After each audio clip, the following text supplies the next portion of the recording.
మంచిదండి. ఇప్పటివరకు కూడా మనం 3 మంచి పాఠాలని నేర్చుకున్నామండి.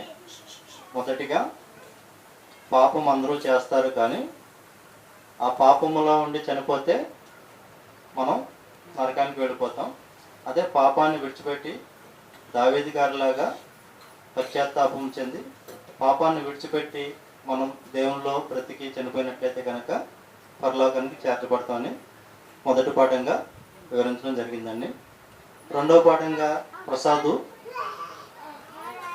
మార్కు గారు తల్లి అయిన మరియ గారి గురించి ప్రసాద్ చాలా చక్కగా వివరించి చెప్పాడండి. మార్కు గారు ఆ విధంగా దేవుల్లో ఎదుగుతున్నాడు అంటే కనుక మరి తల్లిదండ్రుల పెంపకం, ప్రోత్సాహం, కృషి ఎంతో ఉంది అని మరియ గారి గురించి మన ఎవరికి కూడా తెలియదండి. మార్కు తల్లి అయినా మరియ గురించి మనకి ఇప్పటివరకు కూడా తెలియదు. కానీ కొత్త విషయాన్ని మనం ఈరోజు తెలుసుకున్నామండి. అదేవిధంగా తమ్ముడు చెప్పినట్లుగా వాక్యానికి లోబడి వాక్య ప్రకారంగా ప్రవర్తిస్తే మనం ఆ వాక్యం మనల్ని రక్షిస్తుంది.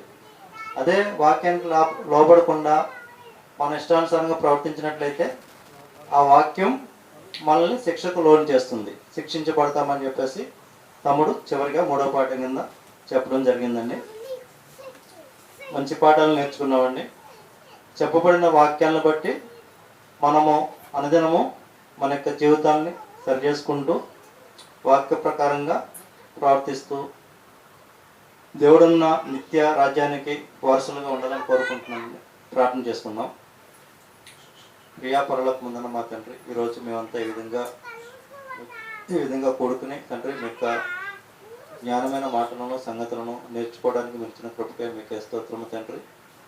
చెప్పబడిన వాక్యాన్ని తండ్రి విని విడిచిపెట్టేవారుగా ఉండకుండా ఆ యొక్క వాక్యాన్ని మా హృదయంలో భద్రపరుచుకుని మా యొక్క జీవితాన్ని సరి చేసుకుంటూ వాక్య ప్రకారంగా మేము నడుచుకుంటూ మీరున్న పరలోక రాజ్యానికి చేరుకునే విధంగా మేమంతా కూడా ఉండడానికి సహాయం చేయమని ఈ చిన్న ప్రార్థన యేసు పరిశుద్ధ నామంలో అడిగి వేడుకుంటున్నాం తండ్రి.